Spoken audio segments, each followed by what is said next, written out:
Y doy gracias al Señor porque sé que seguramente hubo hermanos que oraron por los pastores, por la enseñanza, por la predicación. Gracias al Señor y gracias, amado hermano. Todos nosotros participamos de una manera en la predicación de la palabra del Señor. Que los invito a continuar en oración por sus pastores, por aquellos predicadores que domingo tras domingo venimos, enseñamos la congregación. Es una responsabilidad que está más allá de nuestras fuerzas. Solo el Señor nos puede fortalecer para hacer esa obra.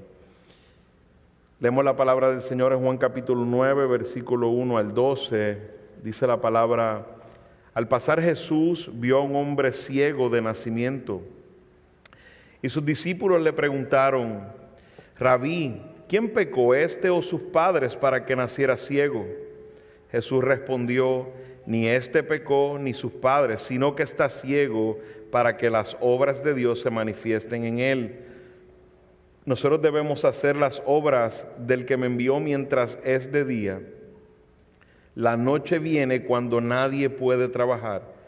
Mientras estoy en el mundo, yo soy la luz del mundo. Habiendo dicho esto, escupió en tierra, hizo barro con la saliva y le untó el barro en los ojos al ciego y le dijo: ve y lávate en el estanque de Siloé, que quiere decir enviado. El ciego fue pues y se lavó y regresó viendo.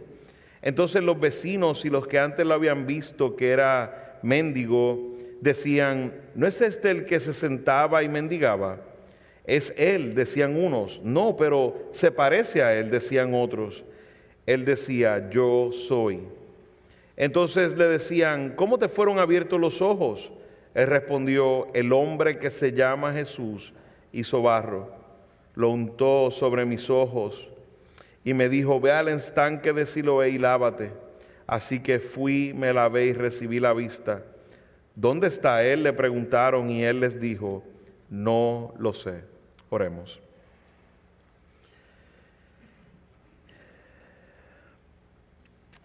Señor amado, Padre celestial, tú que diriges todas las cosas, Señor, tú que reinas sobre todo, nos presentamos, Señor, delante de ti, reconociendo nuestra necesidad, Señor, que tenemos de ti. Tu Espíritu que mora en nosotros nos capacita para hacer la obra que tú nos has mandado.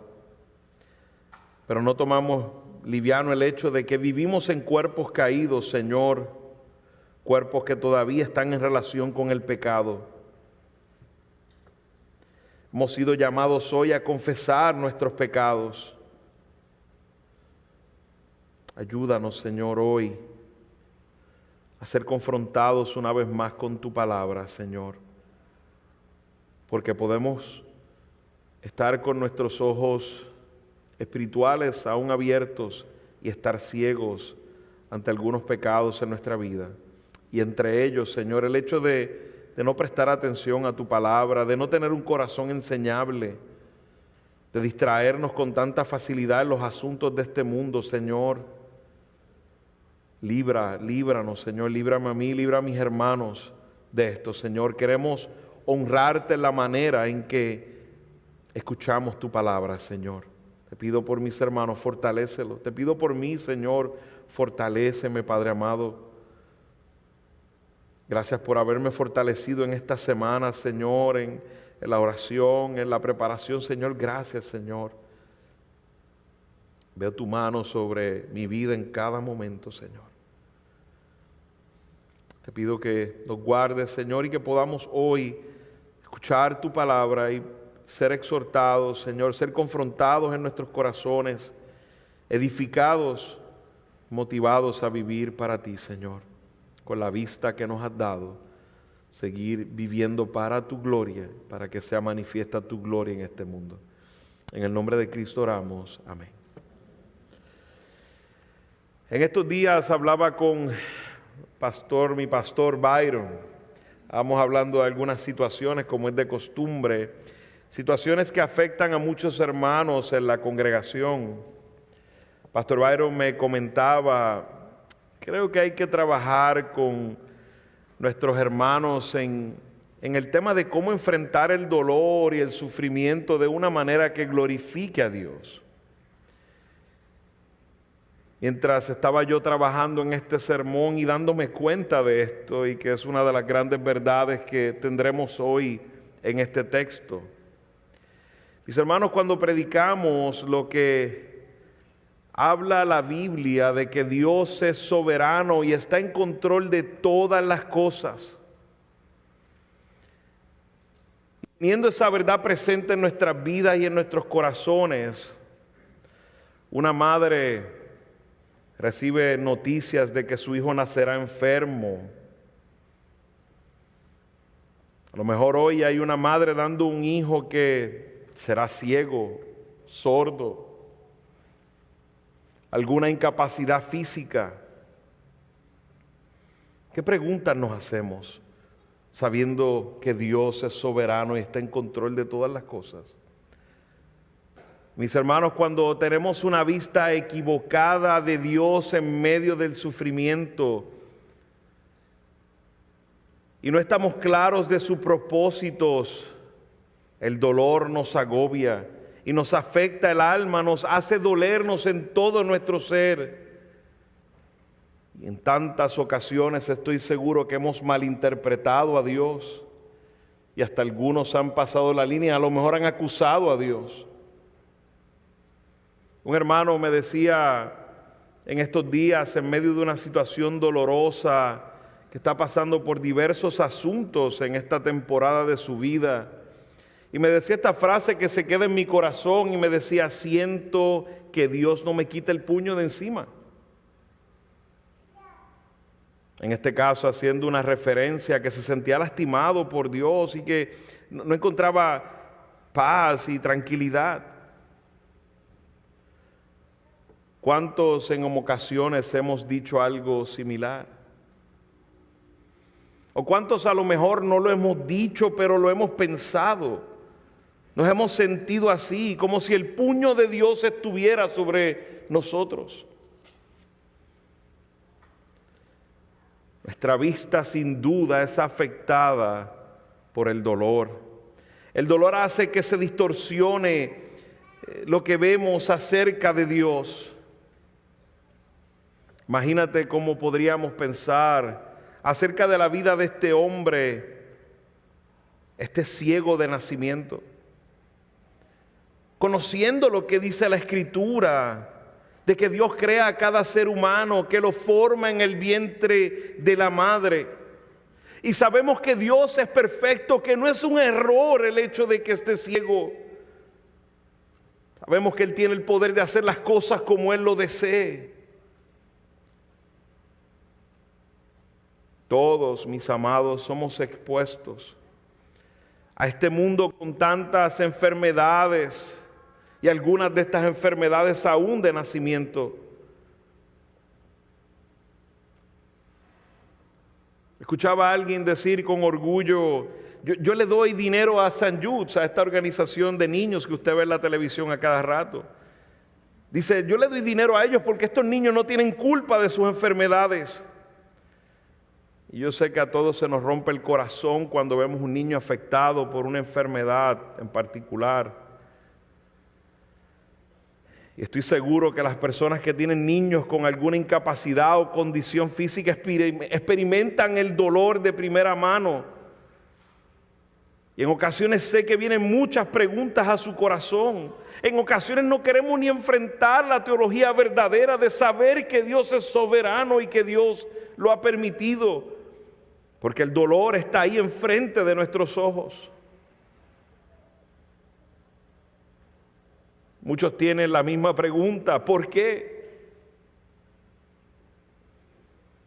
Y de alguna manera podemos estar ciegos ante los propósitos de Dios. Aquí en el texto que he leído vemos dos tipos de cegueras espirituales.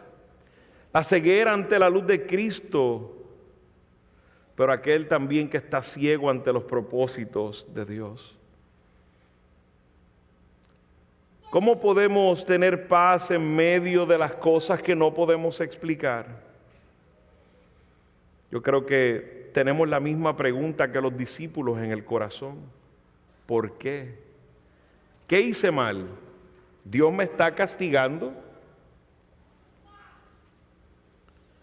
Y hoy en estos versículos el Evangelio de Juan nos muestra, mis hermanos, que Jesús es la verdadera luz.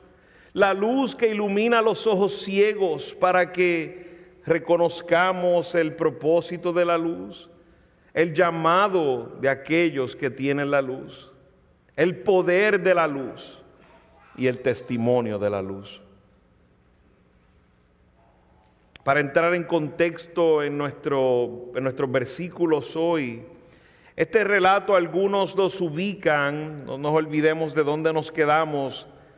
La pasada semana Jesús salió del lugar donde estaba porque lo iban a apedrear, como les dije la semana pasada. En Israel habían piedras en todos lugares. Y lo iban a apedrear, lo iban a matar, lo iban a ejecutar porque lo acusaron de blasfemia. Había hablado ante los judíos y los había acusado de que no eran hijos verdaderos de Abraham. Les había hablado de que él era verdaderamente el Mesías, aquel que Abraham estaba esperando el día, ese día que había visto, ese Mesías futuro que vendría. Y en este relato algunos ubican este relato de la curación de este ciego saliendo Jesús del templo, pero algunas dudan de esto porque si pensamos en la escena, están buscando para matarlo y detenerse cerca del templo sería algo cuestionable y difícil de entender. Pero más allá de que haya sido el mismo día o haya sido otro día, lo que sí está claro en el texto es que el incidente ocurrió en Jerusalén, cerca del templo, por los detalles, porque mandó al ciego a lavarse en el estanque de Siloé, y eso está en el área cerca del templo. El templo también era de una manera la ubicación donde podías encontrar la mayoría de los mendigos, pues era más probable que le dieran limosnas a aquellos que iban a adorar allí al templo.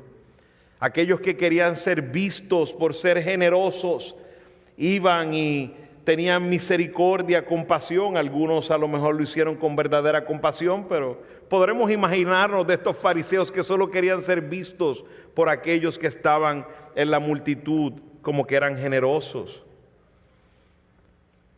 Este era el templo que reunía las multitudes. Cuando miramos esta porción, esta narrativa, tenemos que imaginarnos una ciudad llena de personas. El estanque de Siloé estaba lleno de personas. También, para tener un poco de contexto, la ceguera era algo frecuente en el mundo antiguo. Y los ciegos normalmente nadie les cuidaba, sino que terminaban mendigando a través de la ciudad. Esto lo vemos en varias ocasiones en los evangelios. No es el único ciego con el que Cristo se topa. No sabemos, en el texto no nos explica cómo los discípulos supieron que había nacido ciego, pero si algo está claro es que pareciera que es un ciego muy conocido por todos los que estaban en el área. Era un ciego conocido y su historia era de conocimiento público. ¿Y por qué es tan importante el hecho de que esta ceguera era una ceguera de nacimiento? No es un detalle menos importante, es un detalle sumamente importante. Bueno, primeramente es importante saber que era un ciego de nacimiento, porque esto muestra, y hablaré más de esto en la próxima predicación, esto muestra que era uno de los milagros que eran exclusivamente del Mesías. Era un milagro que solo haría el Mesías. Pero también era una poderosa ilustración de cómo todos los humanos nacemos por el pecado pasado. Toda la humanidad nace ciega espiritualmente. Es una poderosa ilustración de nuestra ceguera de nacimiento. Pero también, finalmente, podemos ver el mundo y el dolor que nos causan las aflicciones de esta vida. ¿Cómo podríamos estar viendo mal a Dios y no entender que todo lo que sucede en la vida de sus hijos es para que se manifiesten las obras de Dios en nosotros? Y el primer aspecto que quisiera hablar en cuanto a esta luz de Cristo, esta luz que sana, que cura, que restaura la vista de los ojos ciegos, es el propósito de esa luz. Y lo vemos en los primeros 3 versículos del capítulo 9, el propósito de la luz. Y no quisiera que ignoremos que esta porción es una ilustración aplicativa del sermón que ya hemos predicado, yo soy la luz del mundo.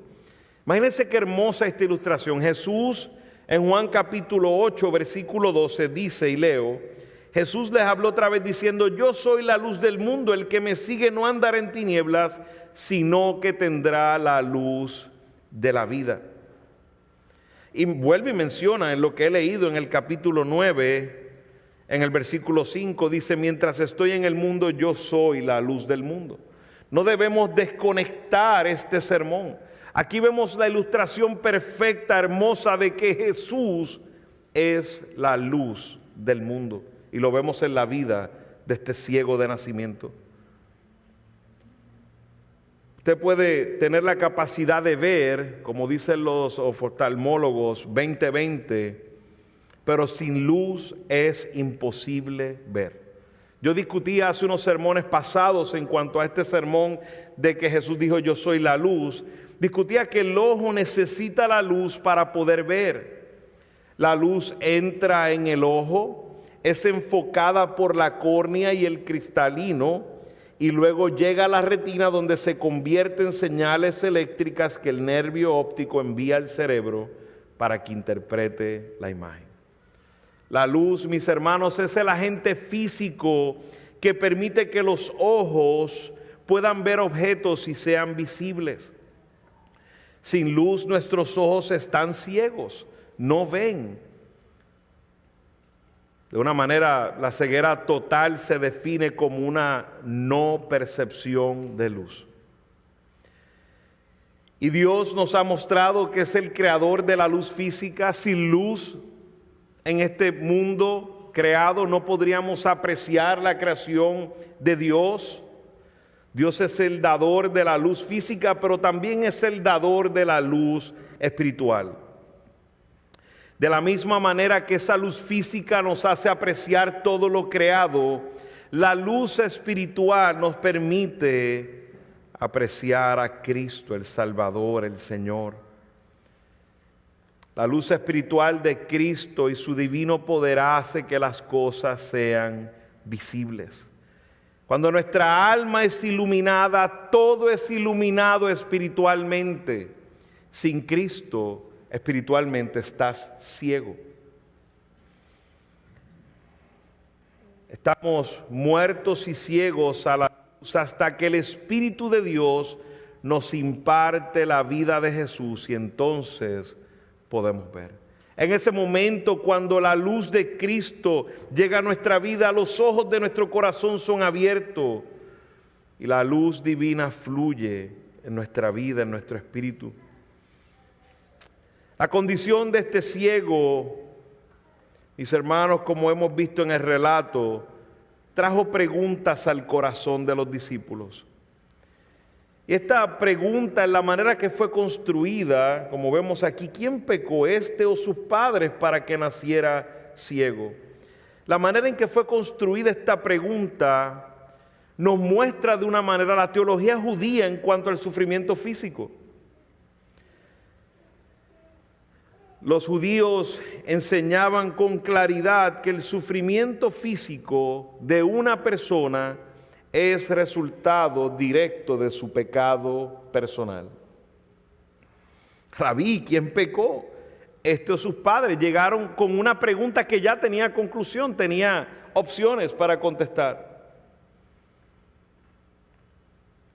En su mente los discípulos tenían solo dos posibles explicaciones. ¿La ceguera había sido provocada por sus padres o había sido provocada por su propio pecado? Y claro, nos preguntamos, pero si esto, como un niño, si nació así. Bueno, como parte de la teología judía y parte de lo que nos dice la Escritura, ellos utilizaban algunos versículos para mostrar que los niños en el vientre de la madre podían pecar. Utilizaban el caso de Saúl cuando estaba en el vientre luchando. Ellos llegaron a la conclusión, a la interpretación de que Saúl trató de matar a Jacob en el vientre de su madre.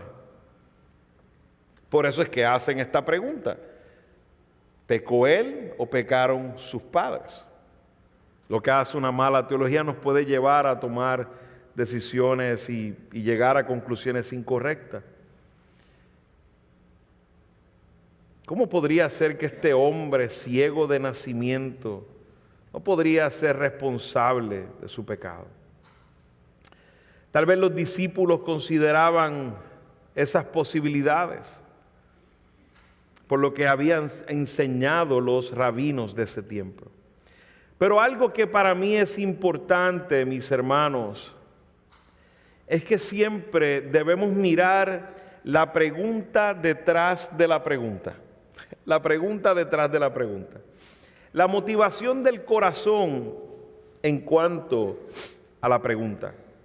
Esas emociones detrás de la pregunta. Piensen por un momento. ¿Qué querían realmente preguntar los discípulos? Y usted dice, bueno, Pastor Héctor está ahí. Está claro lo que ellos querían preguntar. Pero había alguna emoción, algo en su corazón que traía esa pregunta. Y la respuesta de eso es el ¿por qué? Ese es el corazón de esa pregunta. ¿Por qué? No era que ellos no sabían lo que le habían enseñado, no, es el por qué de esto. ¿Por qué pasan estas cosas? Que es la pregunta que yo sé que muchos podríamos tener en el corazón cuando nos toque enfrentar el dolor. Ellos veían las enfermedades físicas a causa ya sea del pecado de sus padres, como he dicho, o de su propio pecado personal. Veamos el caso de Job, por ejemplo. ¿Qué le decían sus amigos? A lo mejor pecaste. A lo mejor fue que trataste mal a las viudas y a los huérfanos. Esa era la conclusión de ellos. Tienes que examinarte bien, Job, porque puede ser que hayas pecado. Pero ¿qué hace Dios en cuanto a la historia de Job? Corrige a sus amigos. Esto no se trata del pecado de Job, lo que causó todo esto. Job perdió absolutamente todo de un día a otro. Y no nos narra de un hombre que estaba pagando a causa de su pecado, a pesar de que en el proceso pudo haber pecado. Pero lo que está pasando no es a causa de su pecado. Al contrario, nos dice en Job capítulo 1 que era un hombre justo, santo, que estaba viviendo para el Señor, haciendo las cosas correctas. Y de un día para otro perdió absolutamente todo. Sus hijos murieron. No murió su esposa, que era la que debía haber muerto. No, es mentira. Eso es un comentario, no debía haber dicho eso. Pero no murió su esposa, que fue la que le dijo maldice a Dios. Pero murieron sus hijos, perdió absolutamente todo, se enfermó, le dio lepra. Y sus amigos le dicen, revísate, como que la nubecita de Dios está encima de ti. Como decía al principio, como que el puño de Dios está encima de ti por tu pecado. Las preguntas que tiene nuestro corazón, ¿por qué? ¿Por qué? ¿Por qué esto me pasa a mí?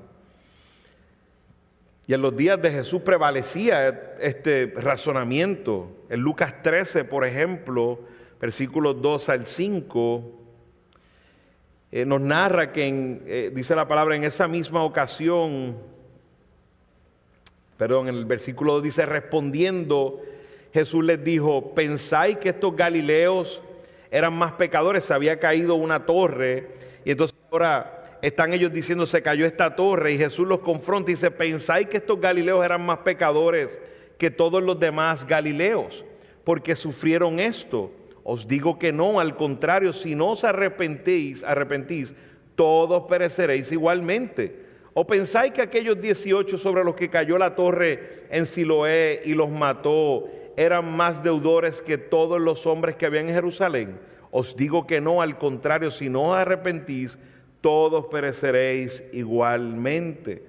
Vemos cómo este era el pensamiento. Se cae la torre sobre los 18 y ellos dicen, esos eran los que estaban en pecado. Ahí Dios mostró los que estaban en pecado. Mire, mi hermano, si fuera por nuestros pecados, aquí se cae este techo y nos morimos todos, hermano.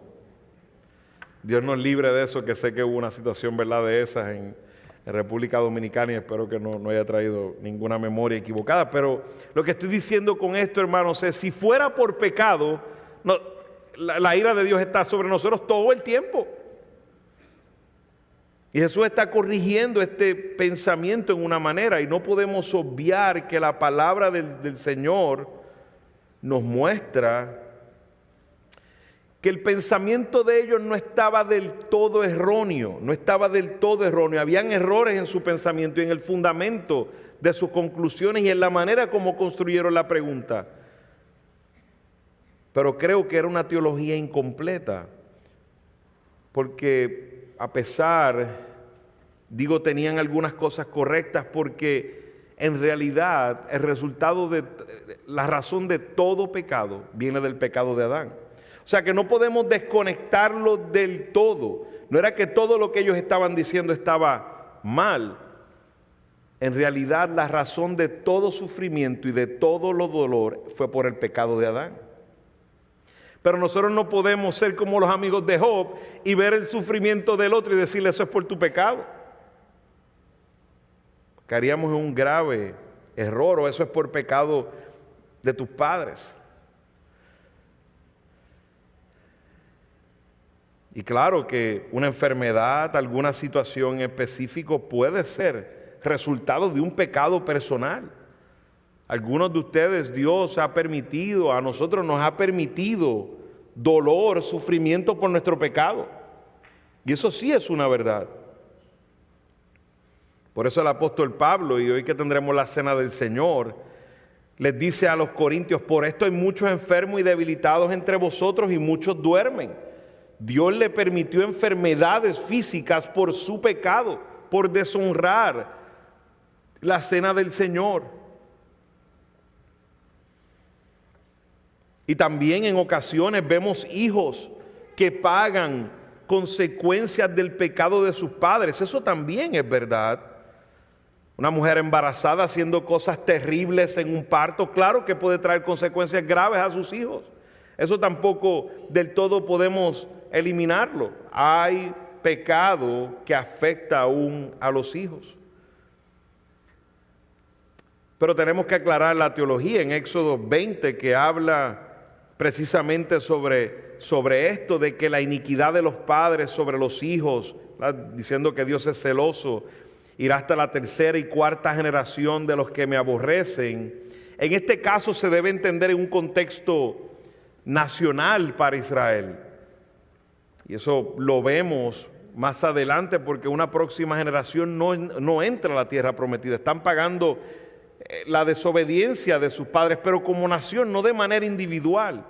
Porque ahí mismo en el Pentateuco, en Deuteronomio 24:16, dice, los padres no morirán por los hijos ni los hijos por los padres, cada uno morirá por su pecado. En Ezequiel 18:20 dice, el alma que pecare esa morirá, el hijo no llevará el pecado del padre, ni el padre llevará el pecado del hijo. La justicia del justo será sobre él, la impiedad del impío será sobre él. Y no es una contradicción de la palabra del Señor. Sin duda tendremos que pagar en consecuencias por nuestro pecado personal. ¿Habrá algún pecado de nuestros padres que nos afecte en nuestras vidas? También eso es una realidad. Pero delante de Dios somos todos responsables por nuestro pecado. Somos todos responsables por nuestro pecado. Y Jesús sabiamente expone el error del razonamiento de los discípulos. Y les habla de este caso en particular. No es que éste pecó, ni sus padres, sino para que las obras de Dios se manifiesten en él. Las dos opciones que le dieron los discípulos no fueron la contestación correcta. Jesús no dijo, bueno, la contestación es los padres o la contestación es el pecado personal, sino que le añadió una otra opción y dijo, no es ninguna de las anteriores. Es que éste nació ciego para la gloria del Señor, para que se manifestara la gloria del Señor. Hermanos, no siempre hay un enlace directo entre el sufrimiento y el pecado personal. Y con esto yo invito a cada persona que está aquí a ser cuidadosos. Y no podemos caer a ninguno de los extremos, porque hay algunos que Dios los está disciplinando, los está azotando y dicen, ay, a mí me pasan estas cosas, ¿por qué será? Y el pecado está delante de ellos y están sufriendo consecuencias por su pecado. Pero entonces hay otros que entonces están con un látigo y le pasa cualquier cosa y están todo el tiempo revisándose, es mi pecado, es mi pecado, es mi pecado.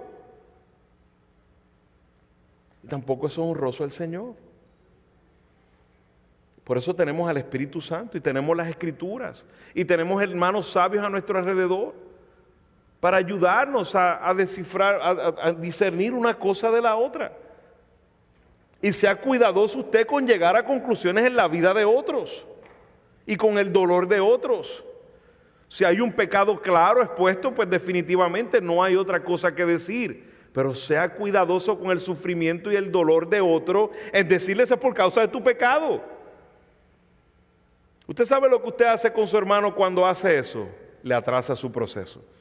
Si era su pecado, lo acaba de trazar porque le va a levantar la carne.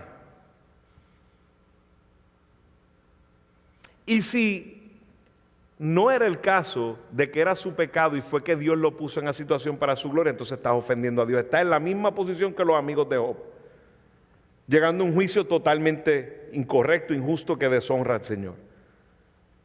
Hermanos, en ocasiones nos toca solo caminar con nuestros hermanos, sufrir con ellos, llorar con ellos, orar por ellos, hablar en el momento que es adecuado y orar para que Dios le dé discernimiento a nuestro hermano para que vea por qué. Y qué bendición es cuando usted camina con sus hermanos y ahora su hermano dice, ¿sabes qué, hermano? Meditándolo bien, yo creo que Dios me está disciplinando. No hay nada más hermoso que eso, porque es una obra, una convicción que viene de adentro del Espíritu Santo.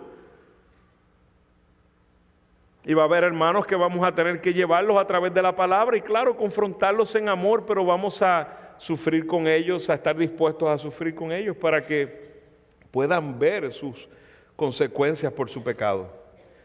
Y va a haber otros hermanos que nos tocará mirar a los cielos y decir, Dios, tú has permitido esta prueba en la vida de este hermano para tu gloria, para que se muestre tu gloria.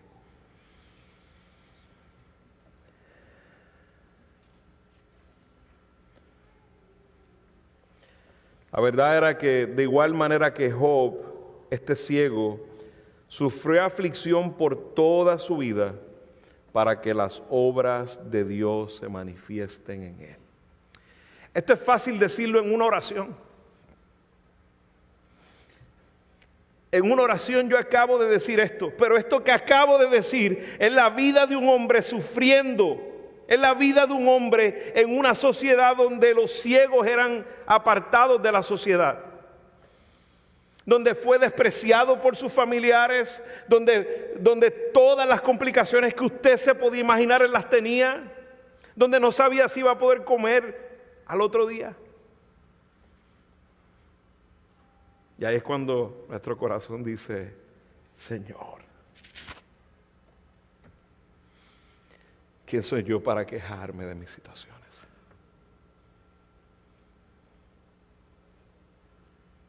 Y llegamos a esta oración donde dice, Él es ciego, Él nació ciego, ha sufrido lo que ha tenido que sufrir para la gloria de Dios. Como es igual tu dolor, como es igual las condiciones que Dios te haya dado, como es de igual manera porque nací, porque estos fueron mis padres, porque estas fueron mis situaciones, cosas que no entiendes. para la gloria de Dios, para que se manifieste su gloria en tu vida. Pero qué triste es cuando tomamos esto para quejarnos. Lo que presentamos es que estamos ciegos. Estamos viendo a Dios equivocadamente, mis hermanos.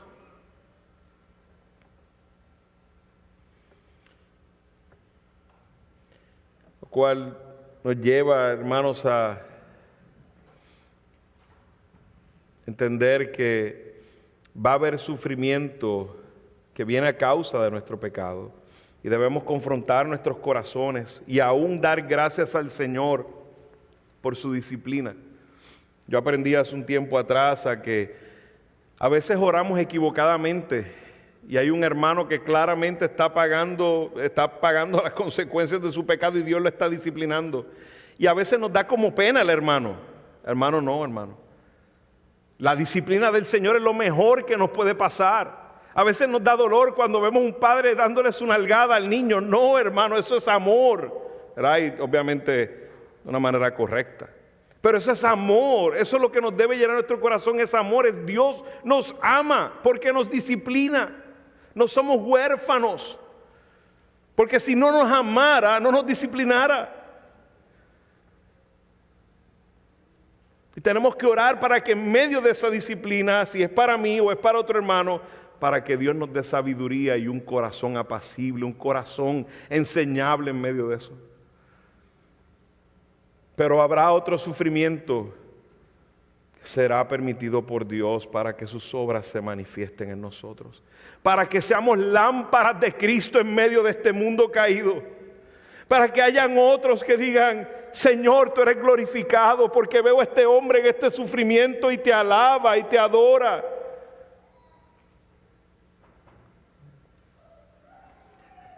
El otro aspecto, esa luz de Cristo, es el llamado que tenemos a aquellos que estamos en la luz de Cristo. Esto lo vemos entre el versículo 4 y 5.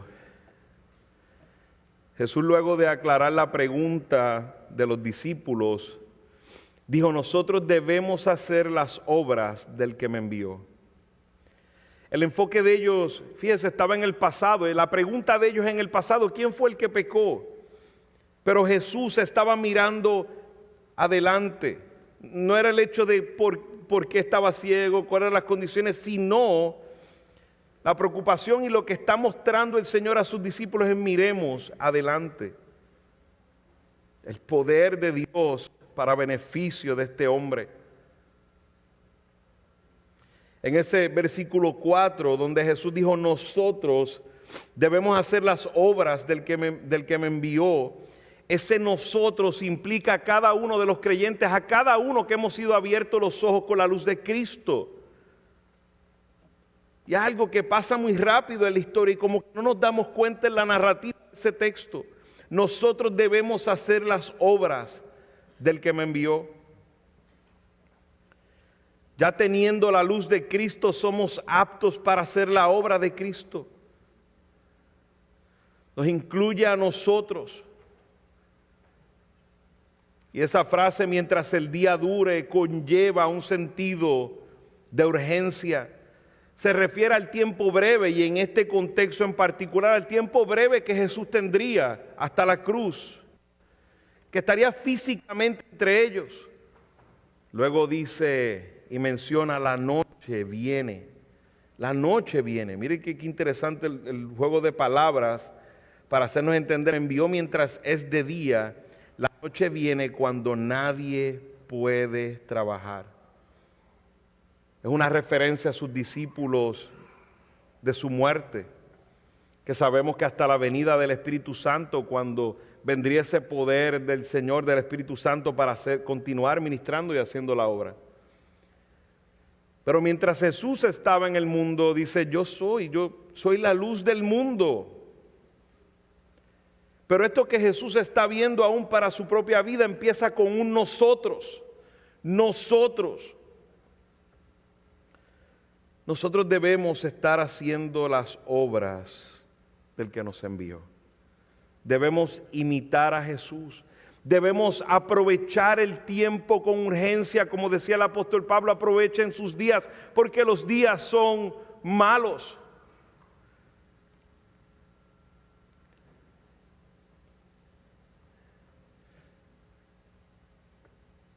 Entre que el día dure, hermanos, debemos hacer las obras de Dios.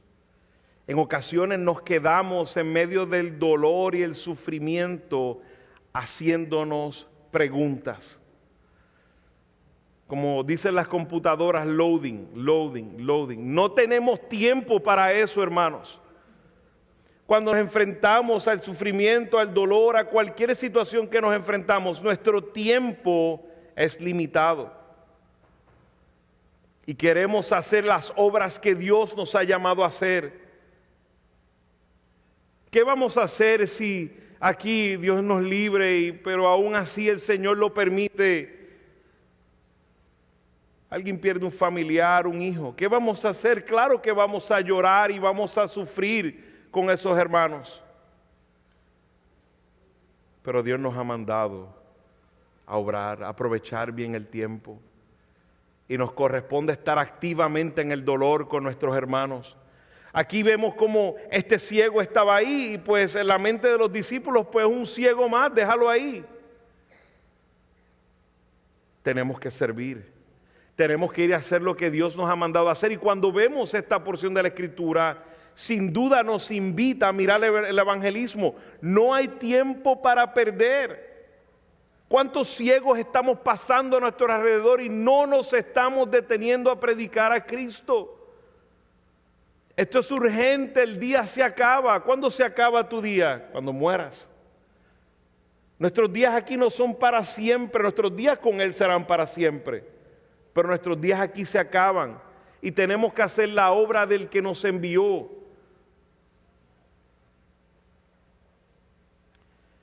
Esa expresión, entre tanto que el día dura, se explica en el próximo versículo. Entre tanto que estoy en el mundo, Jesús tenía que hacer una obra y era esa obra de salvación, como Salvador.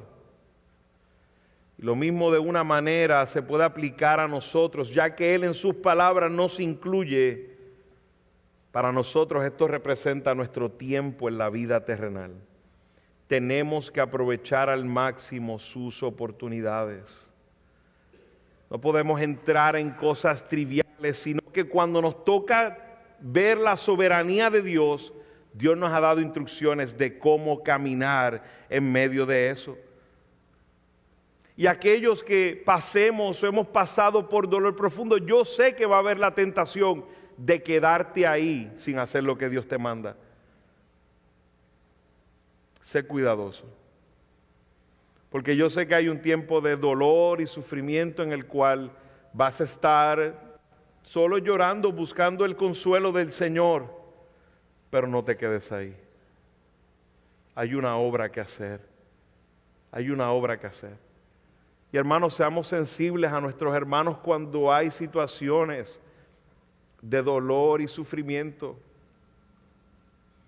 No nos quedemos sin hacer nada. No pienses, bueno, algún hermano, algún pastor lo va a llamar, alguien le va a hacer. No, hermano, si Dios lo trajo a tu corazón y lo escuchaste, no lo asumas, hazlo. A lo mejor ninguno de nosotros lo llamó. A lo mejor ninguno de nosotros hemos estado ahí para sus lágrimas. Y tú eres el que Dios ha movido para eso, y para ese hermano, hermana, serás de consuelo. Y qué bueno que seríamos muchos los que lleguemos. Pero Dios nos ha mandado a hacer una obra para que su gloria sea manifestada. Todos nosotros somos embajadores del Señor. Para algunos dirían, bueno, si el pastor viene es más importante. No, mi hermano, yo soy un hermano pecador como cualquiera otro que estoy aquí. Tengo más responsabilidades para con la iglesia que algunos otros, pero un miembro de la iglesia de Cristo es un miembro de la iglesia de Cristo. Aquí un solo pastor es Cristo. Nosotros tenemos funciones adicionales a usted. De hecho, a veces es mejor que vaya algún otro hermano. Y a veces, dependiendo de la situación, puede ser hasta más beneficioso para ese otro hermano. A lo mejor recibir un hermano que ha vivido lo mismo, que a lo mejor yo nunca lo he vivido. No menosprecie el llamado que Jesucristo le hace. Aprovechemos nuestros días, cada uno de nuestros días, porque la noche viene, se acabará nuestro tiempo. Miren, Isaías 42, 6, 7 dice: te sostendré por la mano y por ti velaré y te sospondré como pacto para el pueblo, como luz para las naciones, para que abras los ojos a los ciegos, para que saques de la cárcel a los presos y de la prisión a los que moran en tinieblas. ¿Estamos aprovechando nuestro tiempo? ¿Cuántos ciegos nos estamos encontrando en la calle y hacemos caso omiso? Lo cual nos lleva al próximo aspecto de la luz. Ya hemos visto el propósito, hemos visto también el llamado de aquellos que estamos en la luz, y ahora vemos el poder de la luz. Jesús, la luz espiritual del mundo, también daría luz física a este hombre que había vivido siempre en la oscuridad. Esta sanidad milagrosa es una evidencia de que Jesús es la luz que brilla en el mundo, en las tinieblas. Después de haber terminado su diálogo, ya vemos los próximos versículos del 6 en adelante, después de haber terminado su diálogo con ellos, dice: habiendo dicho esto, escupió en tierra, hizo barro con la saliva y le untó el barro en los ojos al ciego. Esto para lo único que puede funcionar es para las picaduras de abejas, de avispas, ya una vez yo expliqué eso hace un tiempo.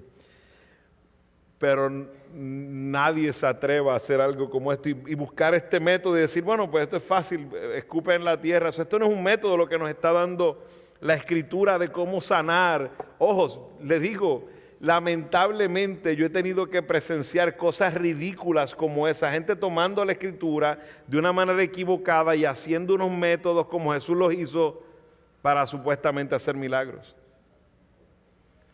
Usted sabe lo que hace eso: subestimar el poder milagroso de Cristo. Eso es una deshonra para Cristo.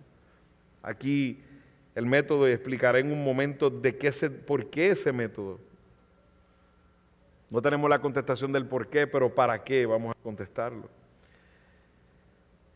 Después de haber terminado este diálogo, escupe en el piso, lo envía, hace lodo con su saliva, lo unta en los ojos del ciego y le dice: ve a lavarte en el estanque de Siloé. No hay una declaración de por qué lo hizo de esta manera. Algunos padres de la iglesia se atrevieron a decir de que, bueno, es que como somos del polvo de la tierra, pues quería darle ojos nuevos y todo ese asunto, pero es especulación, no podemos llegar a esa conclusión, que suena bonito y suena simbólico, interesante, pero no podemos llegar a esa conclusión. Uno de los teólogos que revisé, Leon Morris, dice: Jesús realizó sus milagros con su mano soberana y no podía limitarse a normas de procedimiento. Curaba como le placía. No hay certeza por qué el Señor en este milagro escogió ese método. Hendricks, en otro de los comentaristas, dice: si hubiera que dar una explicación, se podría decir que el Señor probablemente utilizó este método para producir la actitud adecuada de corazón y mente, es decir, para producir obediencia perfecta, esa clase de sumisión que lleva a cabo un mandato al parecer arbitrario. Vemos como Hendrickson dice: bueno, lo que estamos viendo es que le está dando un mandato al hombre que está mostrando una fe verdadera, y esto lo podemos decir en este caso porque vemos al final que es un verdadero creyente y termina en adoración al Señor. Y esa obediencia de él, de ir al estanque de Siloé, era una obediencia que era fruto de lo que había pasado espiritualmente, de la regeneración espiritual. El estanque de Siloé, que estaba en una de las esquinas en el sureste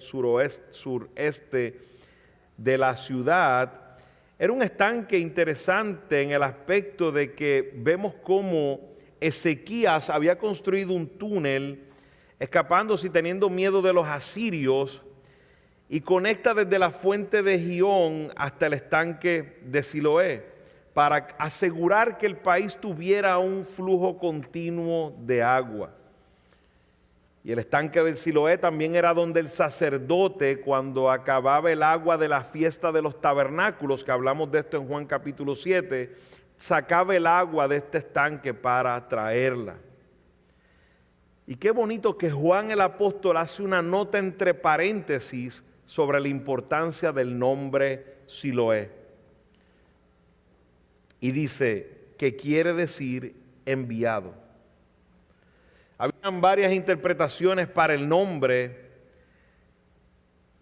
pero debemos ver la importancia del nombre en su contexto, porque se usaba este estanque en la fiesta de los tabernáculos y el nombre de Siloé representaba las bendiciones de Dios enviadas a Israel. Ellos veían ese estanque de Siloé como una evidencia de las bendiciones de Dios, de que el flujo de agua no terminaría, no pararía, y que Dios bendeciría a Israel con ese enviado. Y esa bendición final de Judá sería el Mesías, el enviado. Qué hermosa esa ilustración. Jesús toma a este ciego y lo envía al estanque de la bendición final de Judá, el Mesías entre ellos. Pero tristemente, ellos no recibieron el mensaje tal como nos narra Isaías 8:6. Presta atención a estas palabras de Isaías 8:6, porque aquí nos dice cómo estos desecharon las aguas del Siloé. Es hasta una profecía en cuanto te dice Isaías 8:6. Y volvió el Señor a hablarme de nuevo diciendo: por cuanto este pueblo ha rehusado las aguas de Siloé que corren mansamente y se ha regocijado en Rezín y en el hijo de Remalías, por tanto aquí el Señor va a traer sobre ellos las aguas impetuosas y abundantes del Éufrates, es decir, al rey de Asiria, o sea que no era una abundancia buena, sino al rey de Asiria que vendría con toda su gloria, que se saldrá de todos sus cauces y pasará sobre toda su ribera. O sea que ellos rechazaron las aguas mansas del Siloé y dijo que lo que vendría era un cauce que destruiría Jerusalén. Esto fue lo que pasó. Realmente esto fue lo que pasó. Rechazaron al Mesías, y ¿qué pasó? En el año 70 todo fue destruido. Esto es una profecía. Qué hermosa es la palabra, cómo se relaciona, es hermoso. Es que sus padres también rechazaron a Jesús, y esto sí pasó. Asiria tomó la ciudad y los pasó exactamente eso, y espiritualmente está pasando otra vez en este texto. Están rechazando al enviado, aquel enviado verdadero que salvaría a los pecadores perdidos. Cuando se le dice al ciego que vaya a lavarse al estanque de Siloé, debemos tomar esto de una manera literal. No tenemos que hacer aquí una alegoría de que fue como que fue espiritualmente, que fue. No, él literalmente fue a lavarse los ojos en el estanque de Siloé. Y aquí vemos de una manera, pareciera un símbolo de una purificación espiritual. Él vería como quiera, no era que Jesús necesitaba el agua del Siloé para darle la vista. Queremos tener claro que no es el método. Jesús no necesitaba el agua del estanque para darle la vista, pero es una hermosa ilustración de cómo ese lodo, eso que hace el pecado en nuestras vidas, ahora necesita el agua de vida, porque él había dicho de igual manera que es esa agua que da vida eterna, esa agua que es necesaria para purificar. Y el ciego hizo en obediencia a lo que Jesús le instruyó, fue y se lavó en el estanque y regresó viendo. Y aquí constatamos que hay una fe genuina, lo vemos más adelante en el texto, lo que nos lleva a nuestro punto final, el testimonio de la luz.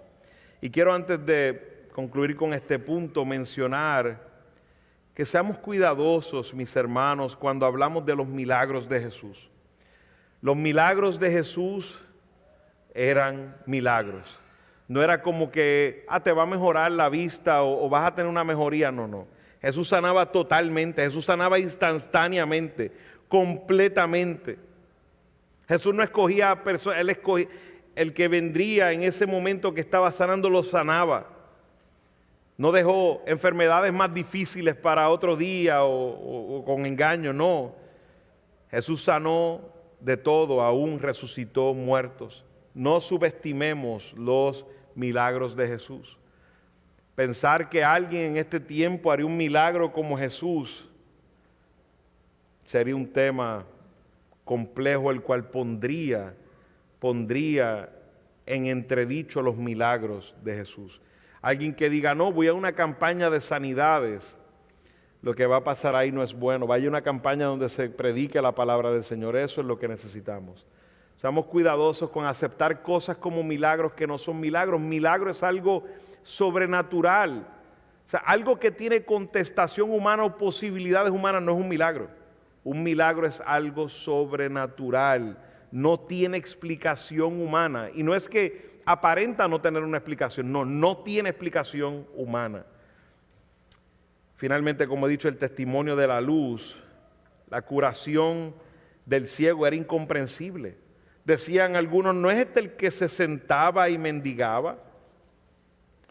Unos decían, es él, otros decían, no, parece él. Pero él dijo claramente, yo soy. Y le preguntan, ¿y cómo te fueron los ojos abiertos? Dijo unas palabras hermosas, aquel hombre que se llama Jesús hizo lodo, montó en los ojos y me dijo, ve al Siloé y lávate, y fui y me lavé y recibí la vista. Bueno, yo escucho ese testimonio del ciego y todos aquellos que nuestros ojos estaban ciegos y fueron abiertos por Cristo, es el mismo testimonio, exactamente el mismo testimonio. Los que estaban a nuestro alrededor dicen, pero oye, como que este es un hombre diferente, una mujer diferente, como que tú no eres el mismo, pero tú no eras así. Tú hacías cosas diferentes. No pareciera que fuera él, no pareciera que fuera la misma persona. Aquí hay personas que yo las llevo donde se criaron, donde hacían sus pecados y son irreconocibles, nadie los conoce. Pero nos toca decir como el ciego, soy yo. Ese era yo. Ese era yo el que me encantaba el pecado, el que me gozaba en el pecado, el que deshonraba al Dios, el que hablaba corrupto, el que era mentiroso, el que era adúltero. Nos toca decir, ese era yo. Pero ya no soy ese más. El Señor abrió mis ojos. Solo puedo decir una cosa, yo no veía y ahora veo, y ahora veo. Pero ¿quién hizo eso? Ese es el testimonio de los de la luz. Aquel hombre que se llama Jesús lo hizo. Aquel hombre que se llama Jesús. Mis ojos estaban embarrados en lodo, no podía ver, pero ese hombre abrió mis ojos. Ese hombre que se llama Jesús. ¿Qué vemos en este relato, amigos que nos acompañan? Aquellos que están ciegos por el pecado. Y usted dirá, pero usted me está diciendo que estoy ciego, pero yo lo veo. Espiritualmente está ciego. Yo te lo puedo decir con claridad porque un día yo estaba ciego. Dice, pero ¿cómo ellos dicen que pueden ver ahora? Porque mis ojos espirituales, una venda fue sacada de mis ojos. Y ahora podía ver y puedo ver mi pecado. Y podía ver que necesitaba un Salvador. Si no estás en Cristo, por más que veas con tus ojos físicos, estás ciego. La diferencia entre tú y este ciego de nacimiento espiritualmente es nada, estás ciego. Estás como un ciego dando golpes en este mundo, viviendo en tinieblas. Y Jesús, la luz admirable, ha sido predicado en este lugar. Jesús, ese que es el enviado, ese que es el estanque de nuestras vidas, ese que puede purificar nuestras vidas, hoy ha sido predicado. Y dijo, bienaventurados aquellos que no me han visto, pero creerán por su testimonio. Dichoso aquel que recibe el mensaje del Evangelio. El ciego no se habría sanado si Jesús no lo hubiera buscado y se lo hubiera revelado. Así es la salvación. No es casualidad que estés aquí hoy. Hoy tenías una cita divina con el Señor. Y Dios es aquel que puede darle vista a los ciegos. Sin su obra en nuestras vidas, nadie se salvaría. No era que tú lo estás buscando, no es que tú lo estás buscando. Es que Cristo ha pasado por el camino y te ha visto ciego. Ven a Él.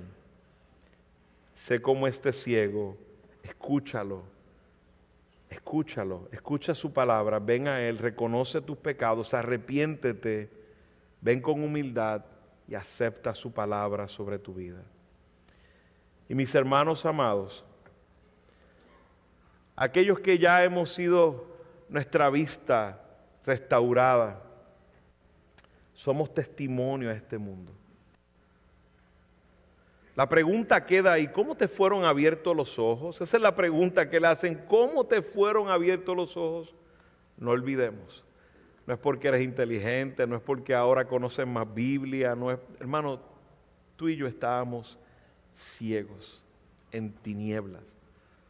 Es porque aquel hombre llamado Jesús abrió nuestros ojos. Y no olvidemos que cuando pasamos por aflicciones, no actuemos como ciegos. Aquel hombre nos hace pasar por aflicciones para su gloria, para que su gloria sea manifiesta en nuestras vidas. No vivamos como ciegos. El Señor es soberano y está en control de cada detalle que pasa en nuestra vida. No actuemos como ciegos porque nuestros ojos verdaderamente han sido abiertos. Miremos cómo Dios se glorifica aún a través del dolor y el sufrimiento. Oremos. Señor amado, cuán bondadoso eres. Nos has dado tu palabra hoy, Señor. Gracias porque tu palabra nos consuela el alma, Señor. Tu palabra trae aliento a nuestras vidas, Padre amado. Es el alimento que necesitamos. Son esas aguas de reposo que reciben las ovejas de su pastor. Gracias, Señor, porque tú nos has hablado hoy, Padre. Perdónanos, Señor, cuando en medio del sufrimiento y del dolor hemos actuado como ciegos, Padre. Nuestra vista ha sido distorsionada por el dolor. Perdónanos, Señor. Que podamos en medio de cualquier sea la situación no olvidar como contestaste a los discípulos. Esto ha pasado para que las obras de Dios se manifiesten en cada uno de nosotros. Gracias, Padre. Gracias por aún los contextos que nos has dado, las debilidades que nos has dado, Señor. Gracias por los padres que nos has dado, por la crianza que nos diste, por el mal que has permitido en nuestras vidas, Señor. Gracias, Señor. Hay cosas que a lo mejor no hemos querido vivir, Señor, pero tú las has permitido, Padre. Permítenos reconocer que podemos confiar en ti, Señor. Porque tú has abierto nuestros ojos. Nosotros éramos ciegos, pero aquel hombre llamado Jesús abrió nuestros ojos. A Él sea la gloria y la honra por siempre. Permítenos vivir para Él, para siempre, Señor. En el nombre de Cristo oramos. Amén.